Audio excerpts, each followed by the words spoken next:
खबर छत्तीसगढ़ से है, जहां मजबूती से चलती भूपेश सरकार और केंद्र की मोदी सरकार के बीच में टकराव हमेशा से रहा है। कई मुद्दों पर यह आपस में आमने सामने रहे।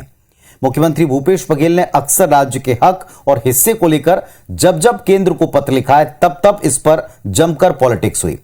अब की बार फिर से एक नई बहस छिड़ी है, लेकिन मुद्दा उठाया है राज्यसभा सांसद राजीव शुक्ला ने। देखिए रिपोर्ट।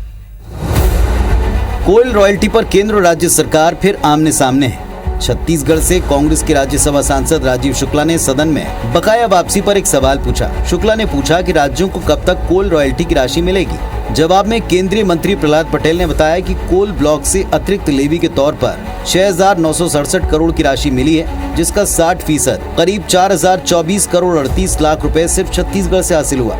लेकिन केंद्र सरकार ने भारत के सॉलिसिटर जनरल से रायशुमारी के बाद ये तय किया कि ये राशि राज्यों को नहीं दी जाएगी। ये बड़े दुख की बात है कि केंद्र सरकार कोयला उत्पादक राज्यों को उनकी अतिरिक्त लेवी का जो पैसा है वो नहीं दे रही है। सबसे ज्यादा अन्याय छत्तीसगढ़ सरकार के साथ है, छत्तीसगढ़ राज्य के साथ है, छत्तीसगढ़ की जनता के साथ है।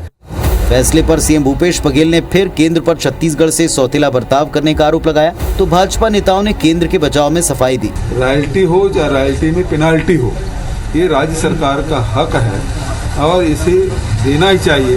लेकिन इसीलिए मैं कहता हूँ कि छत्तीसगढ़ के साथ भारतीय जनता पार्टी सरकार है, केंद्र सरकार है, वो हमारे साथ सौतेला व्यवहार करती है। अपनी असफलता को छिपाने के लिए, विफलता को छिपाने के लिए केवल आरोप लगाना, एक काम पत्र लिखना, दूसरे काम शिकायतें करना। कुल मिलाकर सवाल ये, क्या छत्तीसगढ़ एक बार फिर चला गया है? तो मुद्दा एक बार फिर से राज्य और केंद्र के अधिकार, उनके दायित्व, उनके कर्तव्य, संघीय व्यवस्था, इन सब के इर्द गिर्द घूमता नजर आया। चलिए जरा इस गंभीर मुद्दे को हम डिकोड कर लें। पहली बात यह कि कोयला समेत सभी खनिज संपदा, उसके आवंटन, उससे जुड़े अधिकार केंद्र के पास हैं। राज्य उसका हिस्सा पाता है, उसका अंश लेता है। राज्य हमेशा से ये तर्क देता है छत्तीसगढ़ का कोयला, उसके मिलने वाले लाभांश पर राज्य का अधिकार है, जो कि संविधान भी उसको प्रदान करता है। उसे समय पर मिलते रहना चाहिए, क्योंकि उसी से खनिज खदानों वाले इलाके और प्रदेश का विकास भी जुड़ा होता है। डीएमएफ फंड को लेकर पहले भी कई बार पॉलिटिक्स हमने देखी, बात जायज है।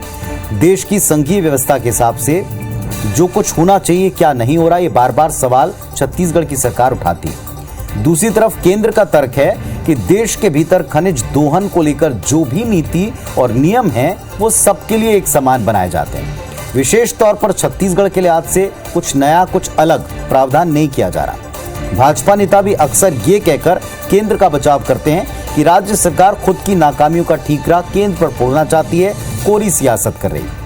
एक और अहम बात जो अब की बार इस मुद्दे में आप जुड़ी पाएंगे, नहीं पाएंगे, कांग्रेस के राज्यसभा सांसद राजीव शुक्ला ने, जिनको बाहरी और निष्क्रिय सांसद बताकर अक्सर बीजेपी कांग्रेस को कटघरे में खड़ा किया करती थी, उन्होंने इस मुद्दे को उठाया।